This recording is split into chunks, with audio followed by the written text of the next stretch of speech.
Okay, pakinggan natin ang speech ni Senator Risa Ontiveros during the graduation ng Mindanao State University. Kasama ang akbayan at ngayon naman sa Senado.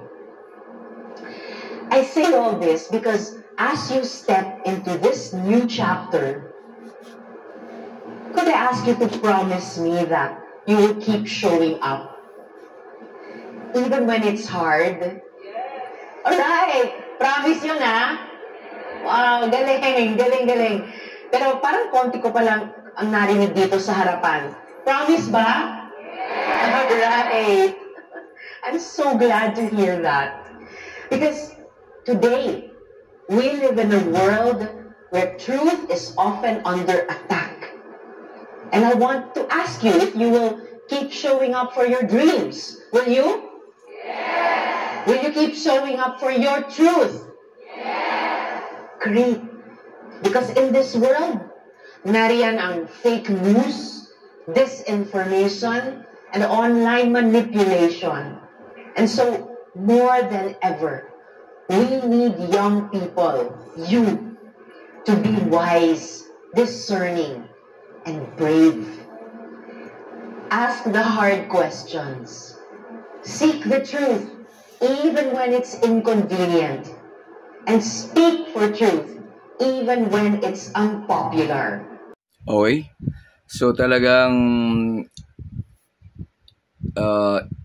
nag-inculcate siya, no? Pinaalala niya sa mga graduates paano manindigan sa tama at take to the side kahit hindi popular, basta ang intention ay manindigan sa tama.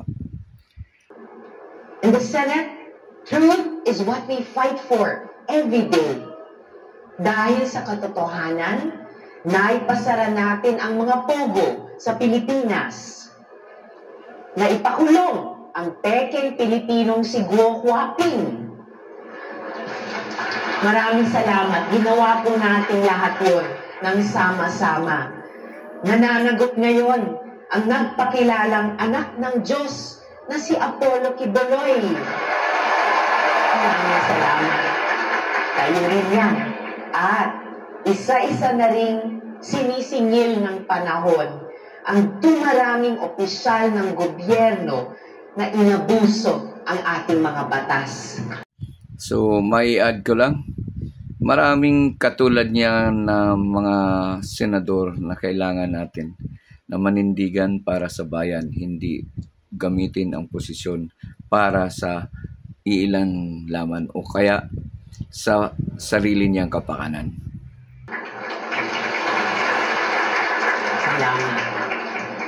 We've also been working on reforms that we hope will address the most pressing concerns of the youth, not just as future leaders, but as young people living in the now.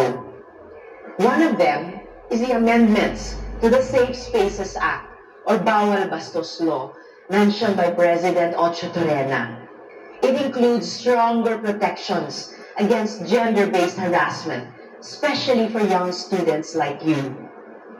We're also pushing for the Magna Carta of Young Farmers, which aims to strengthen the rights and provide real benefits to the next generation of agricultural workers. Mga anak, we push these reforms because we believe in you. You are not just the future, you are the now. We already see you, your energy, your idea.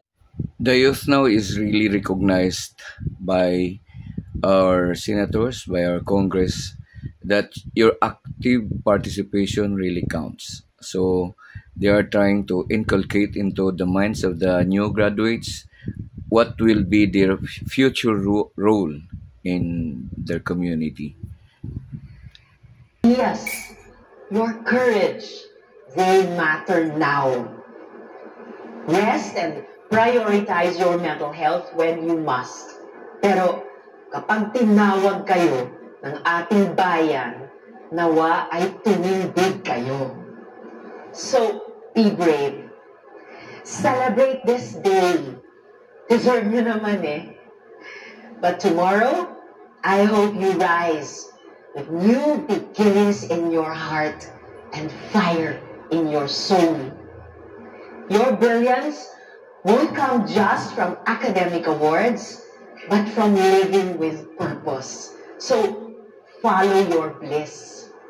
And when you have affirmed who you are, mga anak, serve our people. In every corner of this country, believe me, someone needs you. Mabuhay ang Batch 2025. Ay mabuhay ka rin, Senator Risa Hontiveros.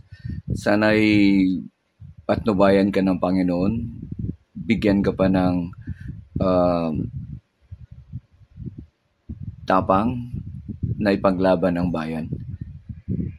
Mabuhay, viva ang mga bagong simula. Mabuhay ang kinabukasan ng ating bayan.